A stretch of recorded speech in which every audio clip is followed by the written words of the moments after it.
கட்டடம் கட்டுற ஊரில் நாங்கள் வாங்கி சாப்பிட்டுட்டு வீட்டுக்கு போகிறோம். அப்புறம் கட்டடம் கட்டி முடிஞ்ச பார்த்து நாங்கள் இங்கே வந்து தங்கிக்குவோம். வேறு 100 பேருக்கு நாங்கள் சாப்பிட்றோங்க. அவங்களோட சாப்பிட்றோங்க. காலையில் கஞ்சி, மத்தியானம் சோறு, ராத்திரிக்கு சோறு.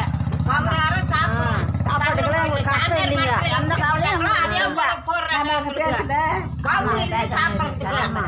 என்ன மகராசம் இன்னும் நல்ல மாதிரியே இருக்கணும். அவங்கெல்லாம் பேசுங்களா? எந்த நோவு நோடி இருக்கு, எந்த நோவு நோடி இல்லாத நீங்கள் எங்களுக்கு செய்யணும் சாமி. நாங்கள் காலையில் சாப்பிட்றோம் சாமி. மத்தியானம் எங்களுக்கு சாப்பாடு திருப்தியான சாப்பாடு. என்ன நாங்கள் ஆண்டவன் முன்னிச்சில் நல்ல முறையில் தாங்க சாப்பிட்றோம். எங்களுக்கு ஒரு குறையும் இல்லைங்க. கட்டடம் கட்டுற வரைக்கும் நாங்கள் வாங்கி சாப்பிட்றோம். கட்டடம் கட்டிட்டா நான் இங்கே வந்து படுத்துக்கிறேங்க. இங்கேயே சாப்பிட்டு இங்கேயே படுத்துக்குவோம் நாங்கள்.